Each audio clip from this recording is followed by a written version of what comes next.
カズとの話のすぐ後に郊外がホースーという部下を連れて船を鎖でつなぐ案を提案に来たわ。少なくとも今のところは本郷の話の通りに筋書きが進んでいるわけですね。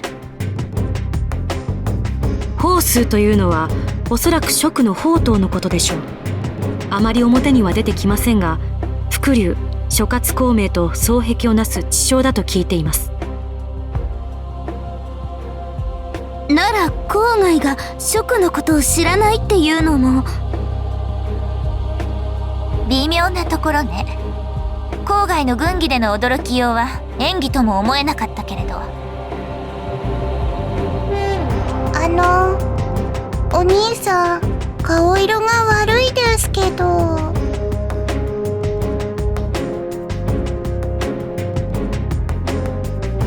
やれやれ、だらしないのね。元気なのは下半身だけじゃない。先ほどまで青い顔して寝ていたのは。うるさいわね。考え事をしていたのよ。いい結果は見えたかしら。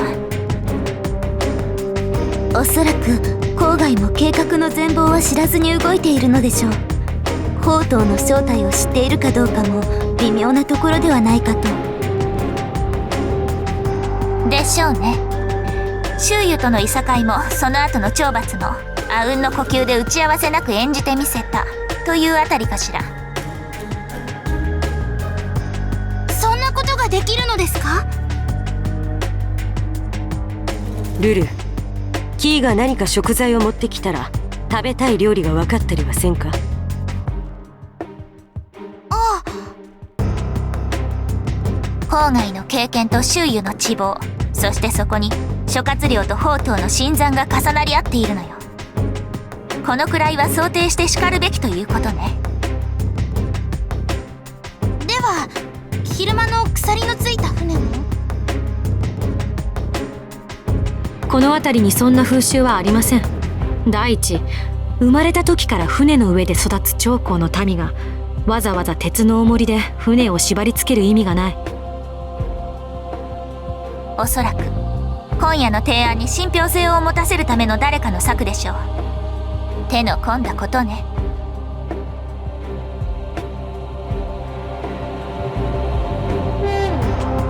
それでは向こうに罠を見破ったというようなもの、一度は乗ってみせないとね。こういう時は春蘭の簡単さが羨ましいわね。まあそう言ってやらんでくれ。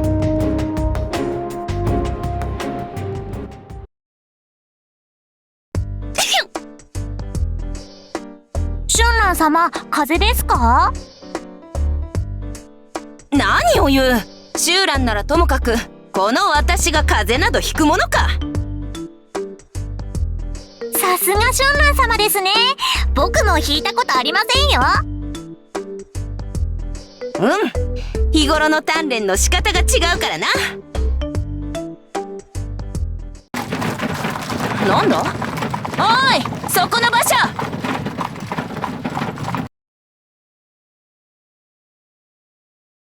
さてどうするべきか。いくらなんでも鉄の鎖は力ずくで食いちぎるわけにもいかなくてよ。乗ればいいじゃないですか。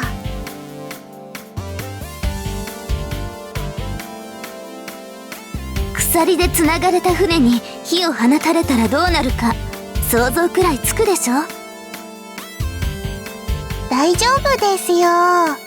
それをなんとかできる希代の天才が我が軍にはいるじゃないですか。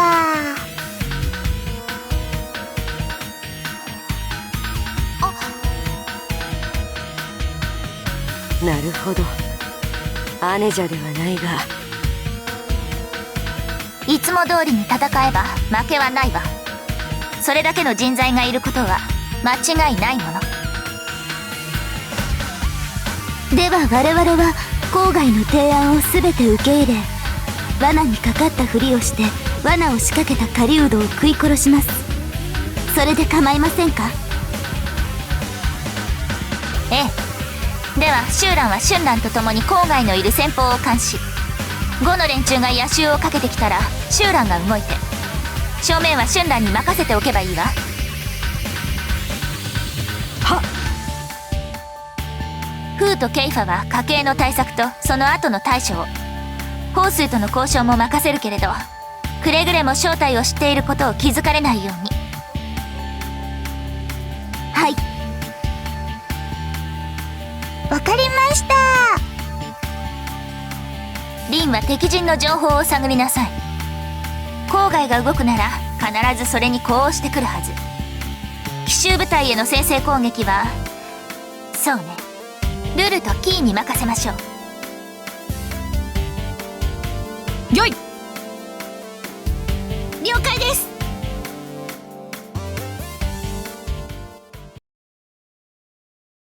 なんだ貴様ら。まずい、加工トンだ。キョチョもいるね。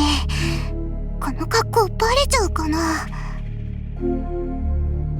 こんな時間にどこの兵士だ。所属を名乗れ。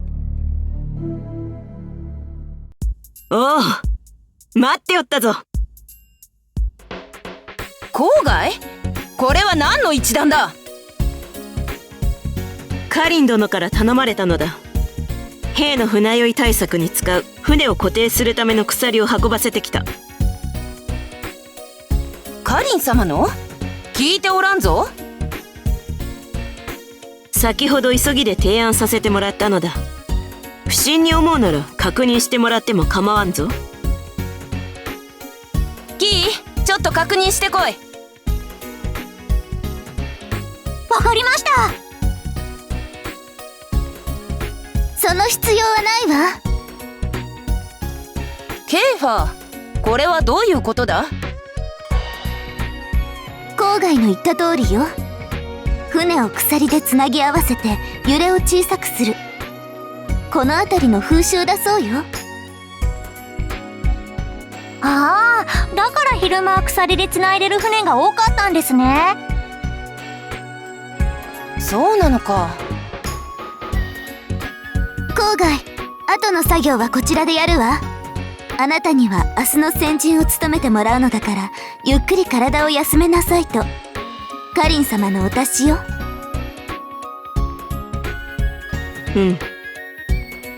ならばこれを運び終えたら休ませてもらうことにしようか。向こうに工兵隊の宿舎があるからそこに置いてちょうだい。シュウランとキーはシュウランとルルが呼んでいたからそちらに行ってきて。シュウランが？わかった。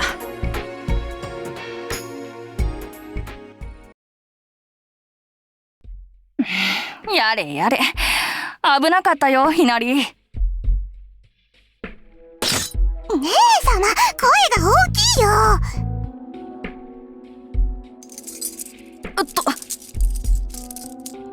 今のところ計画は順調です。そうですよね、郊外さん。明日の夜半には風向きが変わるだろうから、そこが決起の時となる。風が変わるねえ。地のものしか知らんことだ。普通のものは知らんよ。そうですね。だがお主ら、一体何者だ？これほどのテッサや昼間の事前工作など、ここまで迅速にできる者はそうそうおらん。メーリーの手勢の中にもお主らのようなものは見た覚えがないが。少なくとも敵ではありません。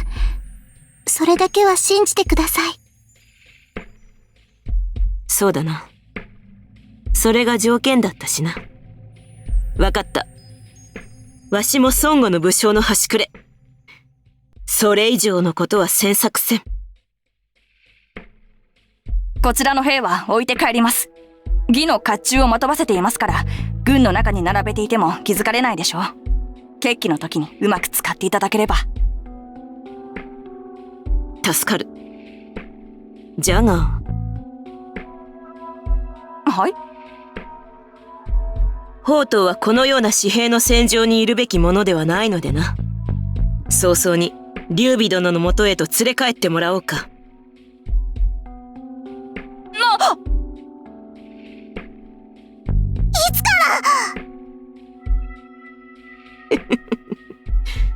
見くびるでないぞ、ひよっこども。一目見ればどこの将かくらいわからんでどうする。郊外さん。それにそちらの兵はわしの部下たちだろ。自分が手塩にかけて育てた部下を見間違えるはずなどないわ。郊外殿。あとは老兵の仕事よ。叶うならシェレン殿やメイリンに無礼なことを言ってすまなかったと代わりに詫びておいてもらえんか。必ずや郊外殿もご分を。お主らもな。行け。